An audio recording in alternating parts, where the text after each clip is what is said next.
વિદ્યાર્થી મિત્રો, આજના આપણા લેક્ચર 1 માં આપણે જોઈશું પ્રકરણ 6 બજાર. તો આપણે ચાલુ કરીએ ધોરણ 11 અર્થશાસ્ત્ર વિષયમાં પ્રકરણ 6 બજાર વિશે.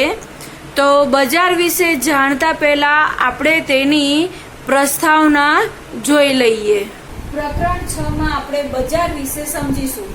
તો બજારને આપણે માર્કેટ તરીકે ઓળખીએ છીએ કે માર્કેટમાં આપણે વસ્તુ ખરીદવા અને વેચવા માટેનું આપણે જાણીએ છીએ કે સામાન્ય રીતે જે વસ્તુઓ કે સેવાઓ આપણે ખરીદ વેચાણ થતું હોય તેને આપણે તે જે સ્થળ છે તેને આપણે બજાર કહીએ છીએ.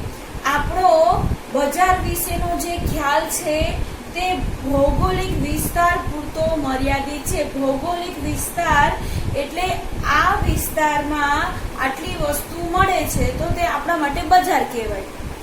તો આ જે મર્યાદિત છે તો આપણે હવે અર્થશાસ્ત્રમાં જે બજારનો જે ખ્યાલ છે તેને આપણે થોડોક વિસ્તારપૂર્વક સમજીશું કે બજારમાં આપણે ખરીદી કરવા જઈએ તો ખરીદનાર અને વેચનાર પ્રત્યક્ષ રીતે અને પરોક્ષ રીતે બંને રીતે જ્યારે એકબીજાને મળે અને વસ્તુની ખરીદી અને વેચાણની જે પ્રક્રિયા ઊભી થાય તેને આપણે બજાર કહેવામાં આવે છે. તો આ હતી આપણી બજારની પ્રસ્તાવના.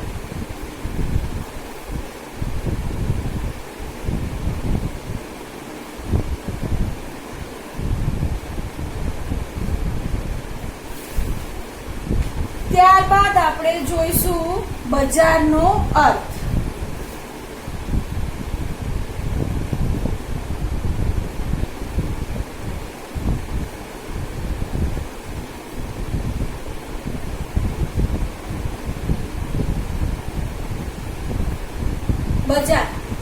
બજાર એટલે શું? Meaning of a market. માર્કેટનો મતલબ શું થાય કે અર્થશાસ્ત્રમાં જે વસ્તુઓ કે સેવા છે તેમના ખરીદ વેચાણના હેતુથી ખરીદનાર અને વેચનાર, ખરીદનાર હોય તે ગ્રાહક કહેવાય અને વેચનાર હોય તેમને અહીં વેપારીઓ કહેવાય. તો ખરીદનાર અને વેચનાર એકબીજાના સંપર્કમાં આવે. સંપર્કમાં પ્રત્યક્ષ રીતે કે પરોક્ષ રીતે જ્યારે સંપર્કમાં આવે ત્યારે તે જે વ્યવસ્થા ઊભી થાય છે તેને આપણે બજાર કહીએ છીએ. જે એક એવી કાર્યપ્રણાલી છે કે જ્યાં ખરીદનાર અને વેચનાર વસ્તુ અને સેવાની કિંમત અને તેનું જથ્થાનું જે પ્રમાણ છે તેને નક્કી કરવાના હેતુથી એકબીજાના સંપર્કમાં આવતા હોય છે. તો અહીં આપણે બજારની વ્યાખ્યા જોઈ કે બજાર કોને કહેવાય, બજાર એટલે શું. ત્યારબાદ આપણે જોઈશું બજારના ઘટકો, જેને આપણે બજારના લક્ષણો પણ કહેવાય. તો એના પછી આપણે જોઈએ બજારના ઘટકો.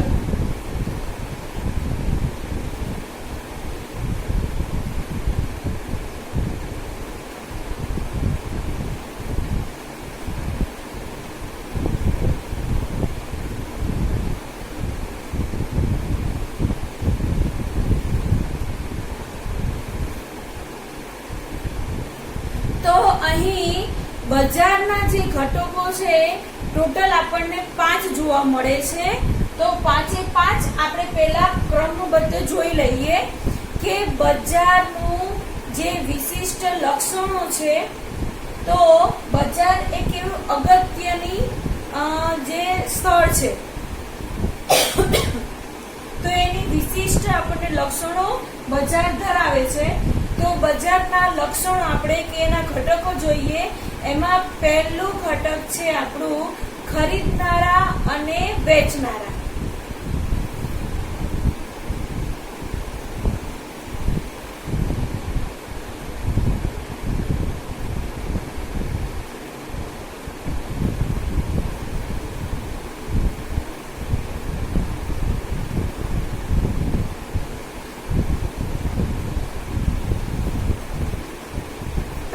આપણે 5 ઘટકો જોઈ લઈએ, ત્યારબાદ તેની અંદરની આપણે સમજૂતીઓ પ્રાપ્ત કરીશું.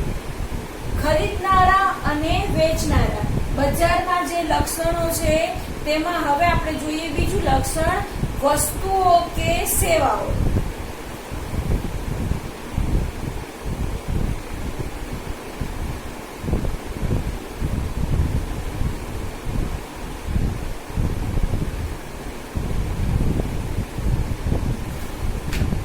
ત્યારબાદ આપણું ત્રીજું ઘટક છે કે ખરીદનારા અને વેચનાર વચ્ચેનો જે સંપર્ક છે તે. તો ત્રીજો ઘટક છે આપણો સંપર્ક. સંપર્કમાં આપણે અંદરના પેટા બે ઘટકો જોવા મળે છે. એમાં પહેલું છે ટેલી શોપિંગ.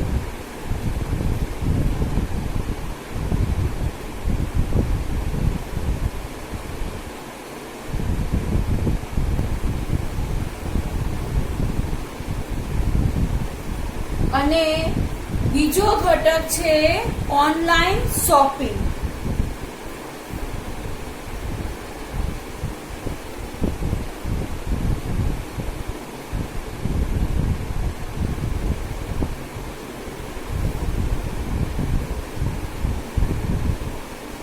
ત્યારબાદ લઈએ આપણા આ બજારના ઘટકોમાં ચોથું ઘટક, તે છે કિંમત. કે વસ્તુઓની જે કિંમત, વસ્તુ કઈ છે તે કઈ પ્રમાણમાં છે, તેનું કેટલું મૂલ્ય આપવું તે અહીં જોઈએ કિંમત.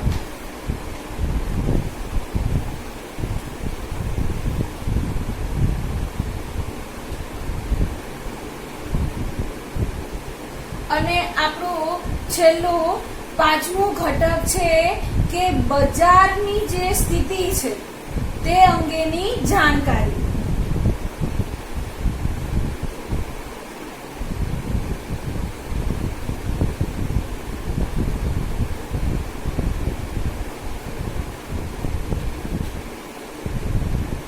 આપણે અહીં બજારની સ્થિતિની જાણકારી.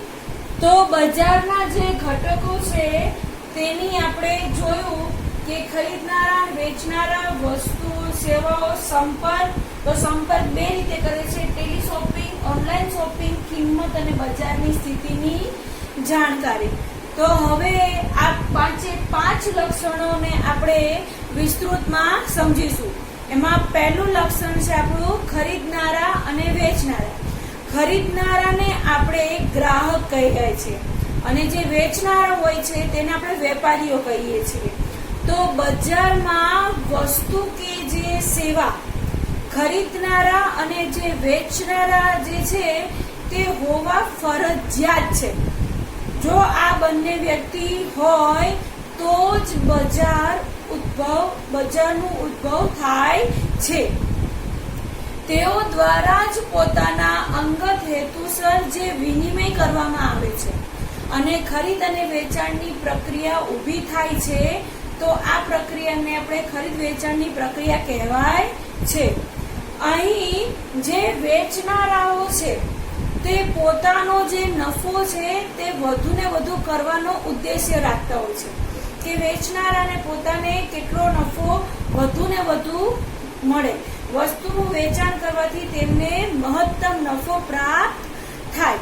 અને ખરીદનારાઓ છે તે વસ્તુમાંથી મળતો જે સંતોષ છે તે મહત્વનો જે છે તે કરવાથી આ હેતુની પ્રક્રિયા જન્મ લે છે કે વેચનારને તે વસ્તુની વેચાણથી મહત્તમ નફો થાય, તેથી વેચનાર ખુશ અને ખરીદનારને તે વસ્તુની ખરીદી કર્યા બાદ તે વસ્તુમાંથી જે મળતો સંતોષ છે કે ના, મેં જે વસ્તુ ખરીદી છે તે યોગ્ય છે, મારા માટે બરાબર છે, મને તેમાંથી સંતોષ થાય છે, તો તે ખરીદનારાઓ માટે એક આ હેતુ માટે આ બજારનો જન્મ થાય છે. આ એક પ્રક્રિયા છે કે જેનાથી ખરીદનાર અને વેચનાર બંનેને સંતોષ પ્રાપ્ત થાય. હવે આવે છે આપણો બીજો વસ્તુઓ કે સેવાઓ. બજારમાં માંગ પામતી અને વેચાણ થતી વસ્તુઓ કે સેવાઓ જે છે તે હોવી જરૂરી છે. બજારમાં તેની માંગ ઉદ્ભવવી જોઈએ, વસ્તુઓ કે સેવાઓની માંગ હોવી જોઈએ અને માંગ હોય તે મુજબનો તેમાં પુરવઠો હોવો જોઈએ. બજારમાં જે ઉત્પાદક કે વેચનાર જે છે તે પોતાના જે નફો કરવાના હેતુથી કે નફો કરવાને મહત્તમ કરવાના આશયથી વસ્તુઓ કે સેવાઓના વિભિન્ન પ્રકારના અલગ અલગ પ્રકારના તેમાં સ્વરૂપો બહાર પાડે છે કે આ વસ્તુ છે. હવે ચલો આપણે જોઈ લઈએ ઉત્પાદકમાં એક ઉદાહરણ તરીકે જોઈએ આપણે કોલગેટ. તો કોલગેટના કેટલા પ્રકારો જોવા મળશે આપણને. ક્લોઝઅપ જોવા મળે, કોલગેટ જોવા મળે, ડાબર રેડ જોવા મળે, એવી અનેક પ્રકારની ટૂથપેસ્ટો આપણને જોવા મળશે.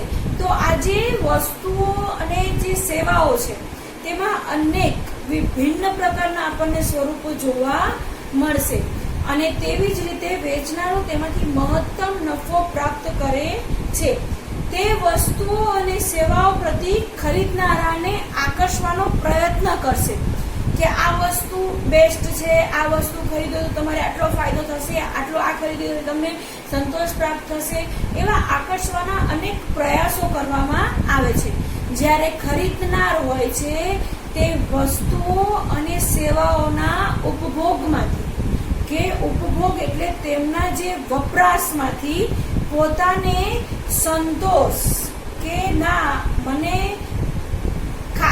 વિશ્વાસ છે કે આ વસ્તુ મારા માટે યોગ્ય છે, આનાથી મને સંતોષ પ્રાપ્ત થશે, તો મહત્તમ કરવા જે વસ્તુઓ અને સેવાઓનું જે છે તે આદર્શ સંયોજન સર્જે છે અને તેવી રીતે ખરીદી કરે છે.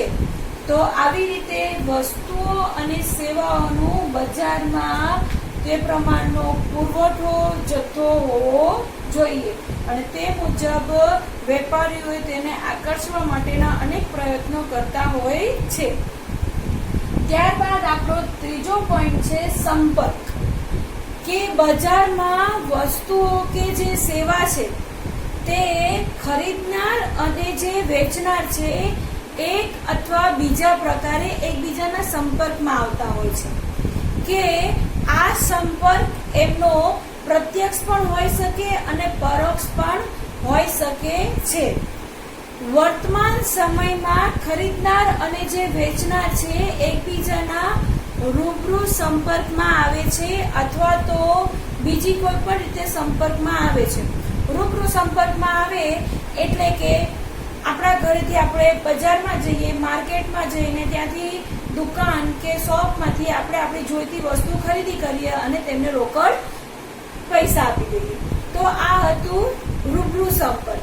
અને બીજી રીતે સંપર્ક થાય છે તેમાં છે પહેલું આપણું ટેલી શોપિંગ કે જેમાં વસ્તુઓ અને સેવાઓની જાત ખરીદી કરીને ટેલિફોન દ્વારા આપણે વસ્તુઓ અને સેવાઓનું ખરીદીના ઓર્ડર આપણે આપીએ છીએ.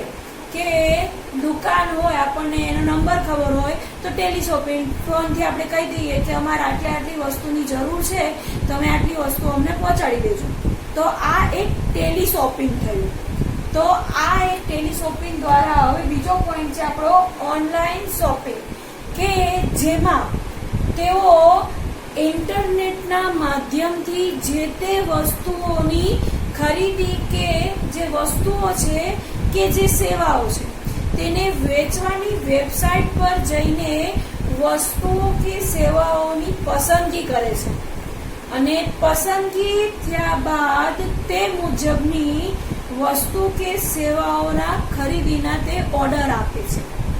આમ વર્તમાન સમયમાં ટેલી શોપિંગ અને ઓનલાઈન શોપિંગ જેવી જે માધ્યમો છે તેના દ્વારા આપણે વસ્તુઓ અને સેવાઓના ખરીદનાર અને વેચનાર પરોક્ષ રીતે એકબીજાના સંપર્કમાં આવતા હોય છે આનો બેસ્ટ ઉદાહરણ અત્યારે નાનામાં નાના છોકરાઓને પણ અનુભવ હશે કે મોબાઈલ લીધો, ઇન્ટરનેટ ચાલુ કર્યું, બધી વેબસાઇટો જોતા ગયા કે જેમાં વેચવાની જે વસ્તુઓ કે સેવાઓ હોય તેની વેબસાઇટ ખોલી. અત્યારે તો જો એમેઝોન, ફ્લિપકાર્ટ એવી અનેક એવી વેબસાઇટો છે કે જેની અંદર આપણે વસ્તુ ખરીદ પણ શકીએ છીએ અને વેચી પણ શકીએ છીએ. પછી વસ્તુ ખરીદવા માટે આપણે વેચનારની વેબસાઇટ ઉપર જઈએ, ત્યારબાદ વેબસાઇટ ઉપર જઈને આપણી જે પસંદગીની વસ્તુ છે તેને જોતા જઈએ, પસંદગી કરીએ અને તેની ઉપર ક્લિક કરી તેથી આપણે તેનો ઓર્ડર આપ્યો કહેવાય. અને અમુક સમય કે દિવસોના ગાળામાં તે વસ્તુ આપણા ઘરમાં ડિલિવર થઈ જાય છે અને આપણે તે payment hand to hand cash પણ કરી શકીએ છીએ અને ઇન્ટરનેટ દ્વારા આપણે આપણા એકાઉન્ટ કે કાર્ડમાંથી આપણે એની પેમેન્ટ પણ કરી શકીએ છીએ. તો આવી રીતે આપણે સંપર્કમાં આપણે બે રીતે સંપર્ક જોયા, ટેલી શોપિંગ અને ઓનલાઈન શોપિંગ. અને આજના જે વર્તમાન સમયમાં જોઈએ તો આ બે સંપર્કના જે પરિબળો છે તે ખૂબ જ મહત્વના બની ગયા છે. ત્યારબાદ આપણે જોઈએ કિંમત, કે બજારમાં ચોક્કસ સમયે કે કોઈ ચોક્કસ વસ્તુ કે સેવાની કિંમત નક્કી થયેલ હોય છે તેવી વસ્તુ હોવી જોઈએ કે જેની કિંમત નક્કી હોય. બજારમાં વસ્તુ કે સેવાની કિંમત વસ્તુ કે સેવાની માંગ અને તેના પુરવઠાના જે પરિબળો છે તેના દ્વારા નક્કી કરવામાં આવે છે. તેને અનુસાર બજારમાં વસ્તુ કે સેવાની કિંમત અને તે ખરીદનારા હોય છે તેમની માંગ અને તેના વેચનારાઓ દ્વારા અપાતા જે પુરવઠા દ્વારા તેની કિંમત નક્કી કરવામાં આવે છે. બજારમાં કેટલી માંગ છે, માંગ મુજબ તેનો સામે પુરવઠો કેટલો છે. તો આ બંને પરિબળોને ધ્યાનમાં લઈને વસ્તુ કે જે સેવા છે તેની કિંમત નક્કી કરવામાં આવે છે. ત્યારબાદ આપણું બજારના જે ઘટકો, જે લક્ષણો છે એમાં લાસ્ટ પાંચમું ઘટક આપણું બજાર જે સ્થિતિ છે તે અંગેની જાણકારી, કે બજાર અંગેની જાણકારી હોવી જોઈએ. તો બજાર સ્થિતિ અંગેની જાણકારી વસ્તુ કે સેવાના જે ખરીદનાર છે કે જે વેચનાર છે તેમને હોવી જરૂરી છે. બજારમાં મંદી આવે કે અથવા એને ફુગાવો પણ કહી શકીએ તો તેવા લક્ષણો હોય અથવા તો કોઈ કુદરતી કે માનવ સર્જિત આફત આવી ગઈ હોય ત્યારે આવા સંજોગોમાં ઉત્પાદન, વેચાણ અને ખરીદીના સંદર્ભમાં યોગ્ય સમયે અને યોગ્ય જથ્થામાં તેને અનુસરતા નિર્ણયો લઈ શકાય છે. જેમ કે અચાનક જ કંઈક કુદરતી આફત આવી ગઈ તો તેને અનુલક્ષીને આપણે ઉત્પાદન થાય છે અને ખરીદનાર અને વેચનારની જે છે વસ્તુના જથ્થા પ્રમાણેની નિર્ણયો લેવાના હોય છે કે તેને અનુસરીને આપણે યોગ્ય સમયે અમુક પગલાં લેવા પડતા હોય છે. તો આ હતા આપણા બજારના ઘટકો, જેને આપણે લક્ષણો પણ કહી શકાય છે. ત્યારબાદ આપણે જોઈએ બજારનું વર્ગીકરણ.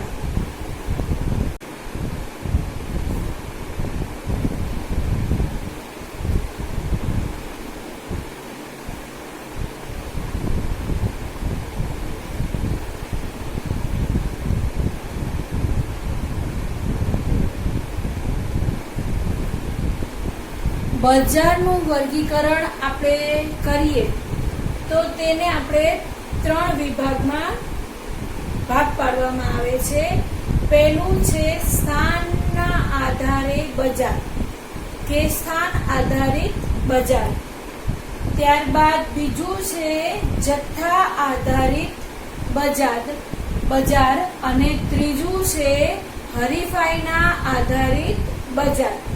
તો એમાં આપણે પહેલું જોઈએ સ્થાન આધારિત બજાર.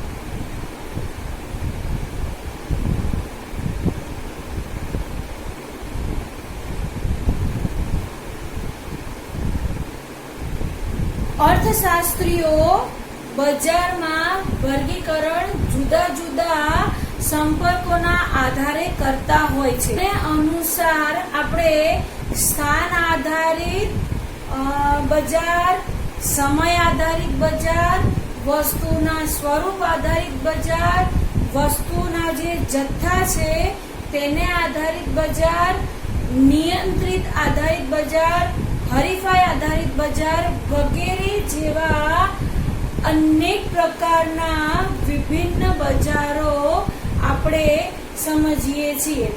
જેમાંથી આપણે અહીં 3 પ્રકારના બજાર જોવાના છે. પહેલું સ્થાન આધારિત, બીજું જથ્થા આધારિત અને ત્રીજું હરીફાઈ આધારિત બજાર. તો એમાં સૌ પ્રથમ લઈએ સ્થાન આધારિત બજાર. કે સ્થાન આધારિત બજારને તેના ભૌગોલિક વિસ્તારને આધારે વિભાજિત કરવામાં આવે છે. એમાં આપણે પહેલું જોઈએ સ્થાનિક બજાર.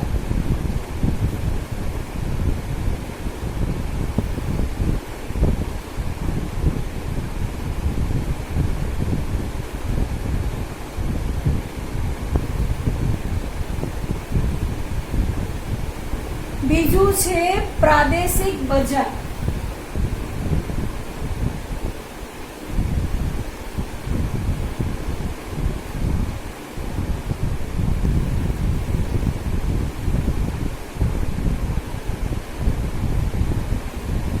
ત્યારબાદ આપણે એમાં જોઈએ રાષ્ટ્રીય બજાર.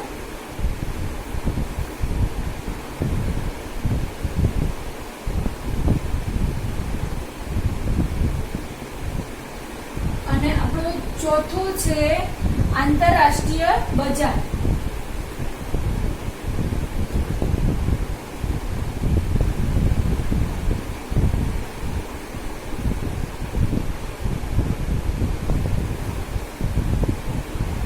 સ્થાન આધારિત બજારમાં આપણે પહેલું જોઈએ સ્થાનિક બજાર, કે જેમાં આપણે સામાન્ય રીતે જોઈએ કે વસ્તુઓ અને સેવાઓનું જ્યાં ઉત્પાદન થતું હોય ત્યાં જ તેનું વેચાણ થતું હોય. આવા બજારને આપણે સ્થાનિક બજાર કહેવામાં આવે છે. સ્થાનિક બજાર કોઈ એક ચોક્કસ ગામ કે જે શહેર એના પૂરતું સીમિત હોય છે, તેટલું જ મર્યાદિત હોય છે. જેમ કે આપણે ઉદાહરણમાં જોઈએ વાસણોનું બજાર, માટીનું બજાર, એવા અનેક એવા બજારો હોય છે જેઓ સ્થાનિકને આધારિત બજારો જોવા મળે છે. ત્યારબાદ આપણે જોઈએ પ્રાદેશિક બજાર, કે જ્યાં વસ્તુઓ અને સેવાઓનું ખરીદ વેચાણ કોઈ એક ચોક્કસ પ્રદેશ પૂરતું મર્યાદિત હોય છે, ત્યારે તેને આપણે પ્રાદેશિક બજાર કહેવામાં આવે છે. એનો અર્થ એમ પણ થાય કે એક જ રાજ્યમાં આવેલા વિભિન્ન બજારને આપણે પ્રાદેશિક બજાર કહીએ છીએ. રાજ્યની અંદર આપણે વસ્તુની ખરીદ વેચાણ કરતા હોઈએ. આ બજારમાં એક જ રાજ્યના જુદા જુદા જિલ્લાઓ સાથે આપણે જે બજાર છે તે વિસ્તરેલ હોય છે. દાખલા તરીકે ગુજરાત રાજ્યમાં આપણે અમદાવાદનો બજાર, વડોદરા, પછી સુરત આ બધા જે જિલ્લાઓ છે તેમની વચ્ચેના જે વિભિન્ન બજારો છે તે વાસ્તવમાં પ્રાદેશિક બજાર છે.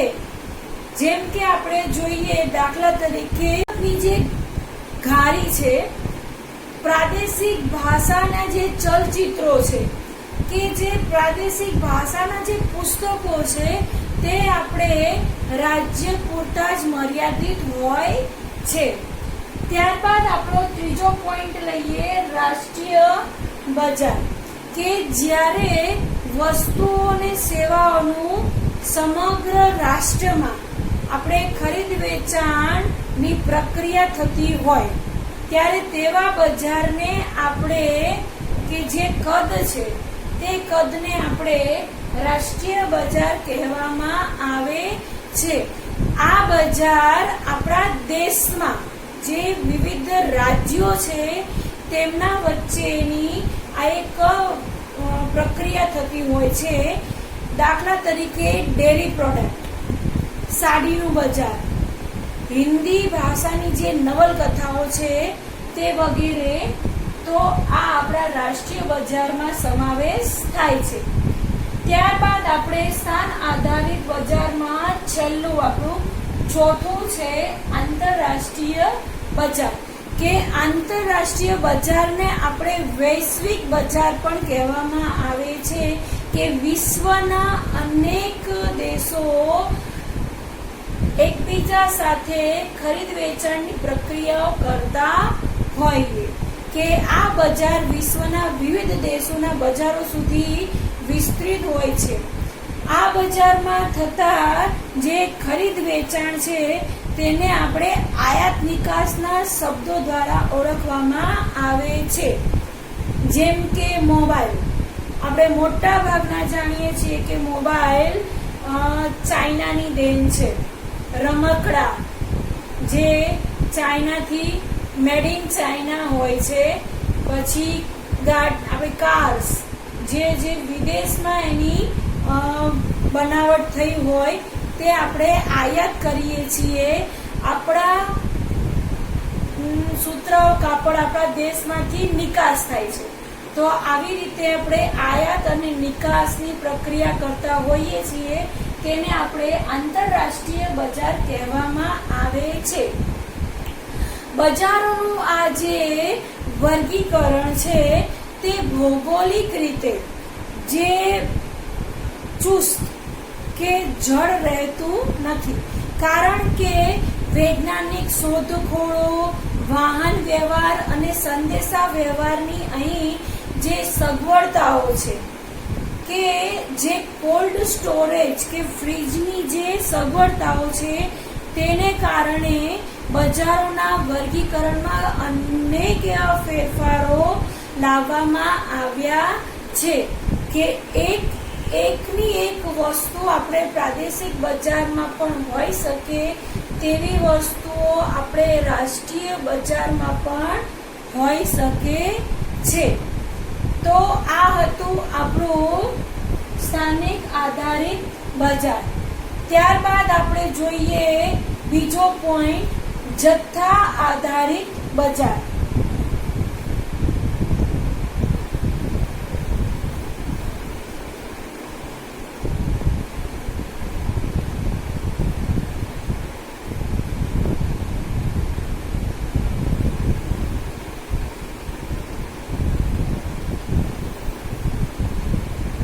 જથ્થા આધારિત બજારમાં આપણે જોઈએ આપણો પહેલો પોઈન્ટ કે જથ્થાબંધ બજાર અને છૂટક બજાર.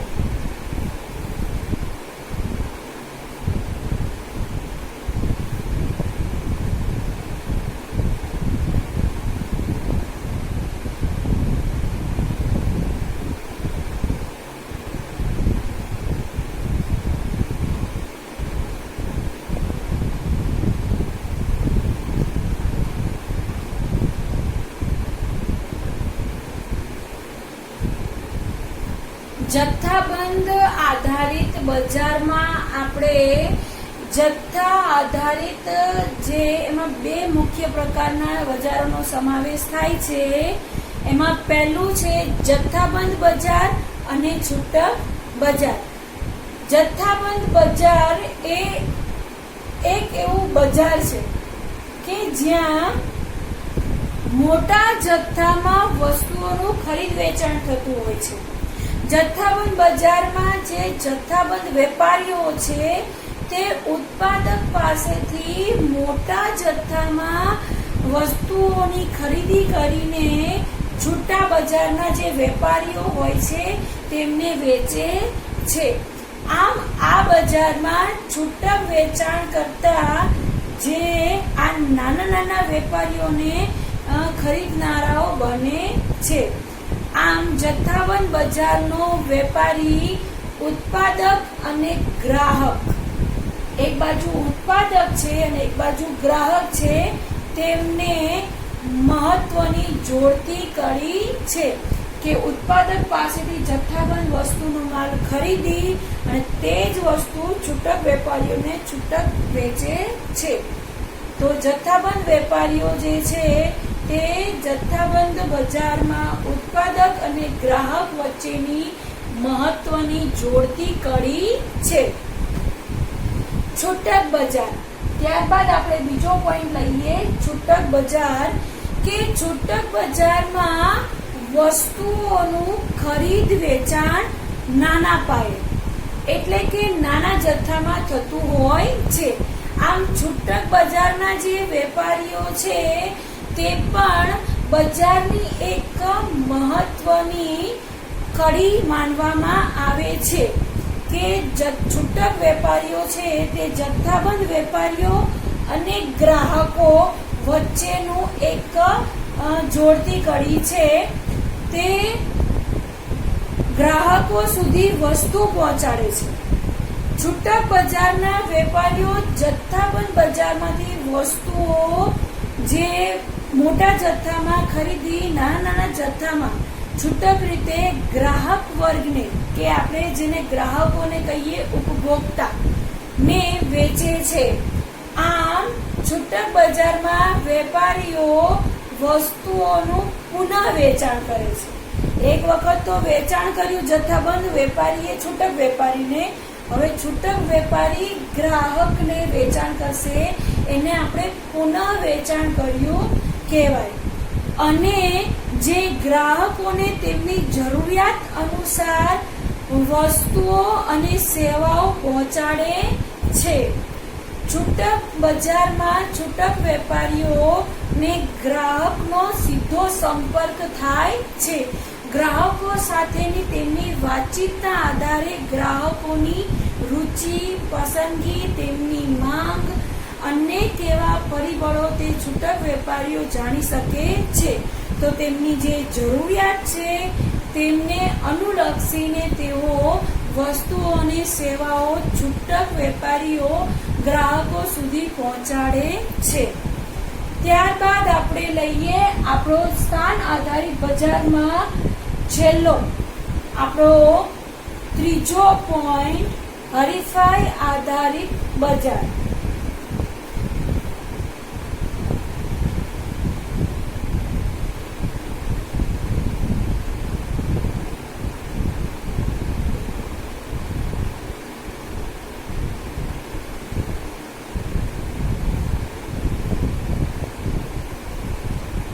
હરીફાઈ આધારિત બજારમાં આપણે અહીં બે બજાર જોવા મળે છે, પૂર્ણ હરીફાઈ વાળા બજાર અને બીજું અપૂર્ણ હરીફાઈ વાળા બજાર.